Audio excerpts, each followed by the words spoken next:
नाम श्री सर्वेश जी जैन था। आपका जन्म 13 सितंबर 1975 भाद्रपद शुक्ल अष्टमी के दिन हुआ था। इनकी माता का नाम श्रीमती सरिता देवी जैन है और पिता का नाम वीरेंद्र कुमार जैन है।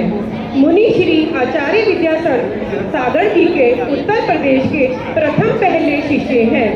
आओ अब हम देखें, सर्वेश को बचपन से ही धर्म में आस्था थी। सर्वेश प्रतिदिन मंदिर जाते थे।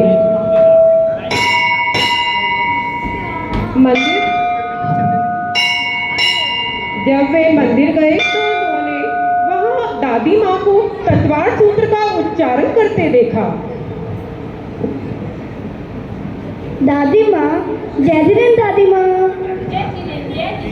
दादी माँ, आप किस चीज का उच्चारण कर रही हैं? बेटा, मैं तत्वार सूत्र का उच्चारण कर रही हूँ। क्या आप मुझे भी इसका उच्चारण करना सिखाएंगी? अरे वाह, क्यों नहीं। अगर तुम चाहोगे तो जरूर कराऊंगी। आओ मेरे पास। मोक्ष मार्गस्य नेतारं भेतारं कर्मभूव्रतां ज्ञातारं विश्वतत्त्वानां वंदे तद्वल्लभ्ये। इस प्रकार प्रतिदिन सर्वेश मंदिर में जाकर तत्वार सूत्र का उच्चारण करने लगे। उनको देखकर उनकी माँ उनसे यह पूछने लगी, बेटा सर्वेश, तुम प्रतिदिन मंदिर जी में कितनी देर तक क्या पढ़ते रहते हो? माँ, मैं तत्वार सूत्र का उच्चारण करना सीख रहा हूँ। अरे वाह, तत्वार सूत्र। पर बेटा, तुमको ये सिखा कौन रहा है? मुझे तो वहाँ मंदिर में एक दादी माँ आती है, वो उसका उच्चारण करना सिखा रही है। ये तो बहुत ही अच्छी बात है। अगर तुमने मुझे पूरा तत्वार सूत्र सुनाया, मैं तुमको 100 रुपए दूंगी। अच्छा माँ, अगर यह बात है तो मैं तत्वार आपको पूरा पढ़कर सुना दूंगा। इस प्रकार सर्वेश ने माता को पूरा तत्वार सूत्र का उच्चारण करके सुना दिया और माता ने प्रसन्न होकर 100 रुपए सर्वेश को दे दिए। इस प्रकार सर्वेश धर्म के प्रति और आगे बढ़ते चले गए। एक दिन सर्वेश रात में सो रहे थे कि उन्हें स्वप्न में आचार्य श्री विद्यासागर जी महाराज दिखाई देते हैं और जब वे सुबह उठते हैं तो सोचते हैं कि ये कौन दिखाई दिए। फिर एक दिन सर्वेश अपने मित्र के घर गए। जय जिनेंद्र मित्र, जय जिनेंद्र मित्र, तुम मेरे घर आए हो, मैं तुम्हें चाय पानी ला के दूं? नहीं नहीं मित्र, 10 इलेक्शन पर चल रही है, मैं तो बंदा वाले। अरे वाह दोस्त, ये बहुत अच्छी बात है।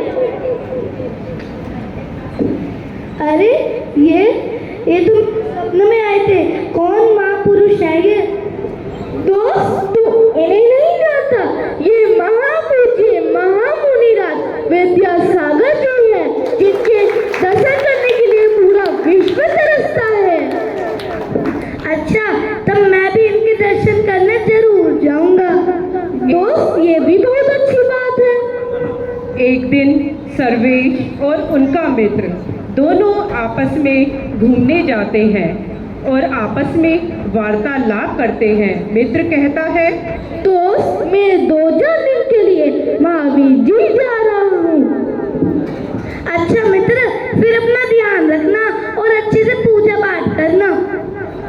इस प्रकार सर्वेश का मित्र घूमने चला जाता है कि उसका रास्ते में ही कार में घटना हो जाती है।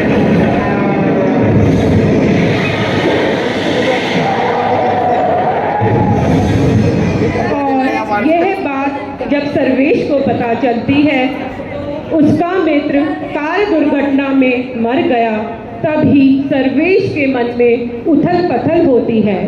पहली बार सर्वेश ने किसी का शव संस्कार होते देखा कि वह कैसे उसे लकड़ियों के बीच में रखा जाता है, कैसे उसमें अग्नि लगाई जाती है और कैसे उसके सिर पर अंत में चोट मारी जाती है। यह सब उस बालक ने देखा और फिर सोचा, जिंदगी जिंदा कहाँ है।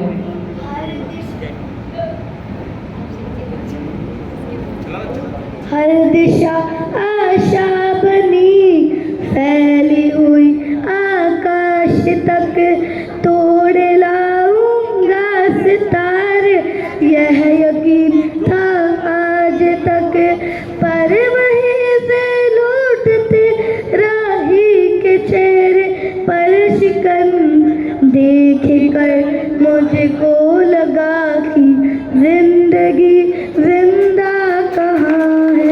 देख कर मुझको लगा कि जिंदगी जिंदा कहाँ है। यह विचार उसके मन में आने लग जाता है और एक ऐसे मोड़ पर लाके खड़ा कर देता है कि उसकी संगति एक गुरु महाराज जी से होती है, जिनका नाम आचार्य श्री 108 विद्यासागर जी महामुनिराज है। तब उसे लगा कि जिंदगी जिंदा यहाँ है। सोच कर मुझको लगा कि जिंदगी जिंदा यहाँ है। सोच कर मुझको लगा कि जिंदगी जिंदा यहाँ है। तभी वे सर्वेश आचार्य श्री से आशीर्वाद लेकर मुनि दीक्षा ग्रहण कर लेते हैं। जोरदार तालियां। बोलो मुनि प्रणम्य सागर जी महामुनि राज की जय। ओम ओम अरे हम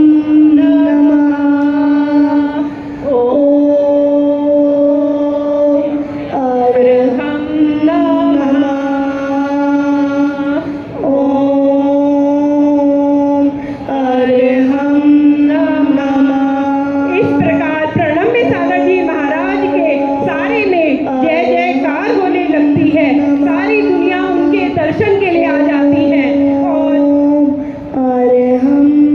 आज इस युग में इन्हें अरहम ध्यान योग मुनि श्री के नाम से जानते हैं। बोलो परम पूज्य अरहम योग प्रणेता मुनि श्री प्रणम्य सागर जी महामुनि राज की जय।